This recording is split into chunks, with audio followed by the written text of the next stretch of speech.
वसीम ने हाशिम मुबीन को इमामा के साथ होने वाली बहस के बारे में बता दिया था, मगर इसने बहुत सी ऐसी बातों को सेंसर कर दिया था जिस पर हाशिम मुबीन के भड़क उठने का इम्कान था। इसके बावजूद हाशिम मुबीन दम बखुद रह गए थे, यूँ जैसे उन्हें सांप सूंघ गया हो। ये सब तुमसे इमामा ने कहा है? एक लंबी खामोशी के बाद उन्होंने वसीम से पूछा। इसने असबाब में सर हिला दिया।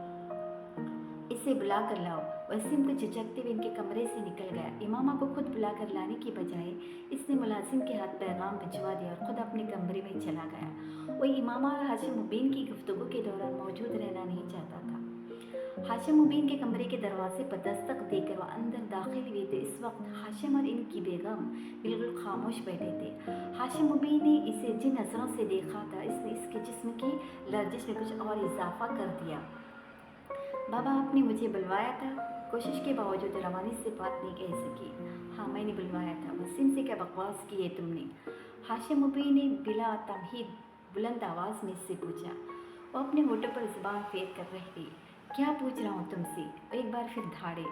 शर्म से डूब बनना चाहिए तुम्हें। खुद गुनाह करती हो और अपने साथ हमें भी गुनहगार बनाती हो। इमामा की आंखों में आंसू आ गए। तुम्हें अपनी औलाद कहती मुझे शर्म आ रही है। कौन सी किताबें लाई हो तुम? वो मुश्ताल हो गई थी। जहाँ से किताबें लेकर आई हो कल तक वहीं दे आओ, वरना मैं उन्हें उठाकर फेंक दूंगा बाहर। जी बाबा, इसने अपने आंसू पोंछते हुए सिर्फ इतना ही कहा। और आज के बाद अगर तुमने जवेरिया के साथ मेल जोल रखा तो मैं तुम्हारा कॉलेज जाना बंद कर दूंगा। बाबा, जवेरिया ने मुझसे कुछ नहीं कहा। इसको तो कुछ पता ही नहीं। इस बार इमामा ने कदरे मजबूत आवाज़ में एहतजाज किया। तो फिर और कौन है जो तुम्हारे दिमाग में खुन्नास भर रहा है? वो बुरी तरह चिल्लाए। मैं खुद ही। इमामा ने कुछ कहने की कोशिश की।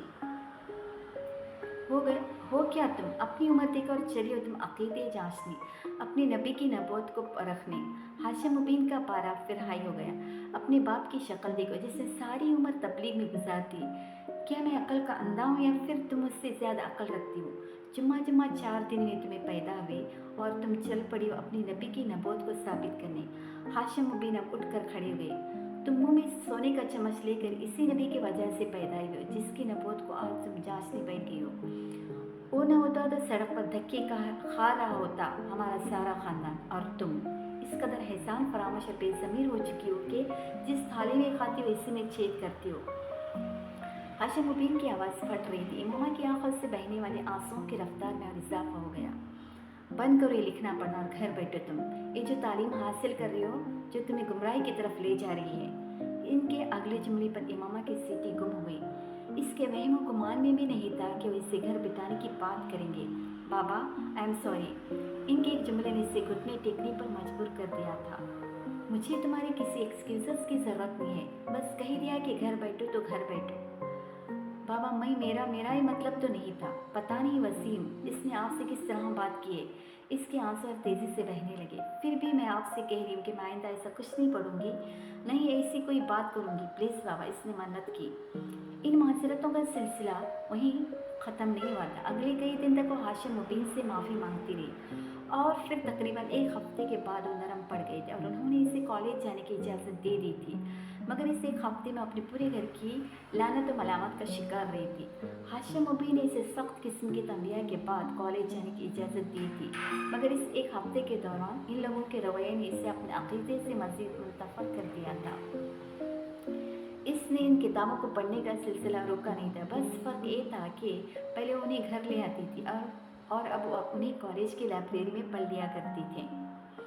एफएससी में मेरिट लिस्ट पाने के बाद इसने मेडिकल कॉलेज में एडमिशन ले लिया था। जवेरिया को भी इसी मेडिकल कॉलेज में एडमिशन मिल गया था। इनकी दोस्ती में अब पहले से ज़्यादा मजबूती आ गई थी और इसकी बुनियादी वजह इमामा के जहन में आने वाली तब्दीली थी। सबिहा से इमामा की पहली मुलाकात इत्तिफाकन हुई थी। जवेरिया की कज़िन सबिहा की क्लास फेलो थी और इसी के तवस्सुत से इमामा की इसी से शनासाई हुई। एक मजहबी जमात की स्टूडेंट विंग से मुंसलिक थी और हफ्ते में एक बार वो क्लास रूम में इस्लाम से मुतल्लिक किसी न किसी एक मौजू पर लेक्चर दिया करती थी। 40-50 के लगभग लड़कियां इस लेक्चर को अटेंड किया करती थीं। सबिया ने इनसे मुतारफ़ होने के बाद उन्हें भी इस लेक्चर के लिए इनवाइट किया। वो चारों ही वहाँ मौजूद थे। मैं तो ज़रूर आऊँगी, कम अज़ कम मेरी शिरकत के बारे में आप तसल्ली रखें, जवेरिया ने सबिहा की दावत के जवाब में कहा। मैं कोशिश करूँगी, वादा नहीं कर सकती, राबिया ने कुछ छिपी मुस्कुराहट के साथ कहा। मेरा आना ज़रा मुश्किल है क्योंकि मैं इस दिन कुछ मसरूफ़ रहूँगी, ज़ैनब ने माज़रत करते हुए कहा। सबिया मुस्कुराते हुए इमामा को देखने लगी जो अब तक खामोश थी। इमामा का रंग कुछ फक हो गया। और आप आएंगी? इमामा की नज़र जवेरिया से मिली जो इसे ही देख रही थी। वैसे इस बार किस मौजू पर करेंगे आप? इससे पहले कि इमामा कुछ कहती, जवेरिया ने सबिया की तवज्जो अपनी तरफ मबज़ूल कर ली। शायद ऐसा इसने दानिस्ता तौर पर किया था। इस बार इसराफ के बारे में बात होगी। इस एक आदत की वजह से हमारा माशरा कितनी तेज़ी से ज़वाल पजीर हो रहा है और इसके सद्भाव के लिए क्या किया जा सकता है, इसी मौजू पर गुफ्तगू होगी, सबिया ने जवेरिया को तफसील से बताया। आपने बताया नहीं मामा, आप आ रही हैं? जवेरिया से बात करते करते सबिया एक बार फिर इमामा की तरफ मतवज्जो हो गई। इमामा का रंग एक बार फिर बदला। मैं देखूंगी, इसने झिझकते हुए कहा। मुझे बहुत खुशी होगी अगर जवेरिया के साथ आप तीनों भी आएँ। अपने दीन की बुनियादी तालीमात के बारे में हमें रोज़ नहीं तो कभी कभार कुछ इल्म हासिल करने की कोशिश करनी चाहिए। सिर्फ मैं ही लेक्चर नहीं देती हूँ, हम जितने लोग भी इकट्ठे होते हैं इनमें से कोई भी इस मौजू पर गुफ्तगू करने के लिए आज़ाद होता है जिसे हमने मंतखब किया होता है। और अगर आप में से भी कोई किसी ख़ास मौजू के हवाले से बात कर रहे हैं, कुछ बताना चाहिए तो हम लोग इसे भी अरेंज कर सकते हैं। सबिहा बड़ी सहूलत से बात कर रही थी। फिर कुछ देर बाद जवेरिया और इसकी कज़िन के हमरा इनके कमरे से बाहर चली गई।